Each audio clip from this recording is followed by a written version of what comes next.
किछि दिन पूर्व एटा दैछिले सोशल मीडिया रे आपत्तिजनक मंतव्य कथा कोन सत्ताधारी दलर व्यक्तिगत वकील कि भूली जातुनी आपण जने आईन मंत्री आपण भूली जाउछथि आपण जने आईन मंत्री किंतु आपनकर मंतव्य रहउछि सत्ताधारी दलर व्यक्तिगत वकील पर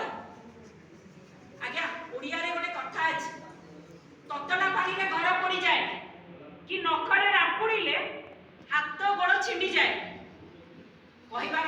अर्थ होउछि सत्ताधारी जो नाली आखि देखौछि जो नाली आखि जो भय जो मिथ्या केस रे कांग्रेस रो युव नेता अविनाश मिश्र तथा समाज रो बहु युव स्वर को दाबी दिया जाउछि दबे दबा पई चेष्टा चली आमे डर मु एठी हमर नेता राहुल गांधी कर गोटे कथा कहि रखबा पई चाहे राहुल गांधी गोटे कथा स्पष्ट भाबे कहिसथि युवक मान पई डरो मत झुको मत आमे डरिबुनी कि झुकिबुनी आज्ञा आउ गोटे कथा स्पष्ट भाबे आउ गोटे दिग को नै जिबा पई चाहिबी पुरी रो टाउन थाना आईआईसी जे एफआईआर लॉस करजन भाई कहउतिले तमाम घटना क्रोनोलॉजिकली कहउतिले केमिति युव नेता को फसै दिया जाय आज्ञा सीए जड़े आईआईसी मु आपण माध्यम जरिया कहबा पई चाहूची सीए टाउन थाना रे जड़े आईआईसी अछती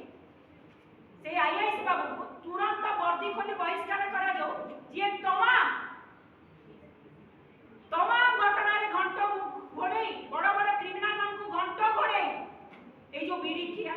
कि पॉकेट मारा एमान को डकायती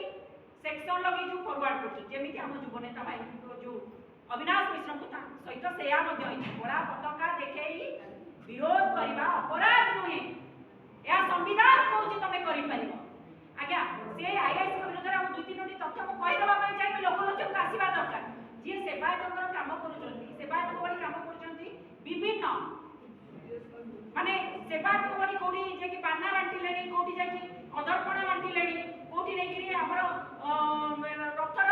रसगोला भोग बांटिले तुलसी पकई ये जड़े आईआईसी जी जड़े पॉकेट मार को धरिबे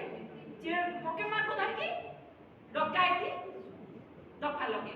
फैमिली डिस्प्यूट पर जीव डकायती दफा लागिबो आमे पूरी एसपी को एटी प्रश्न करबा पाई चाहू तुरंत से आईआईसी को तथ्य को category A category B category C को क्रिमिनल मानु से धरि जति तार गोटे तथ्य सार्वजनिक करा जाऊ एवं से दीर्घ वर्ष 10 रु 12 वर्ष पूरी जिल्ला रे अड्डा जमै कि रहिलेनी से आईआईसी तांको तुरंत बहिष्कार करा जाऊ विभिन्न माध्यम रे से अर्थ उपार्जन करूछथि एवं आउ गोटे कथा कहि रखिबा पई चाहिबी आमे शेषरे गोटिए दाबी करिबा पई चाहिए दमन लीला तमे दमन लीला जेते करिवो सेते विरोधी कर स्वर सेते शाणित ए कथा को सरकार मने रखिबा उचित शेषरे आमे गोटिए कथा दाबी करिवो हमर युव नेता जे रहिचंती अविनाश मिश्र तथा समाज रे जो युवक माने स्वर उठाउचंती सेमानक स्वर को दबई न दिया जाए तांको स्वर गणतंत्र व्यवस्था रे रखिबार खुलम खुला छड़ा जाऊ सेमान समस्त स्वर उठेई परिबे एटा संविधान कहूची आमे कहू तेणु युव नेता अविनाश मिश्र जो मो बड़ भाई तांको तुरंत निशर्त कौनसी शर्त न रखी सत्सम्मान रे तांको तुरंत खलास करा जाऊ नचे आगामी दिन में राजरास्ता विधानसभा पर्यंत लड़े हम छाड़ा पड़ो गोटे कथा स्पष्ट भाव कही रखा धन्यवाद।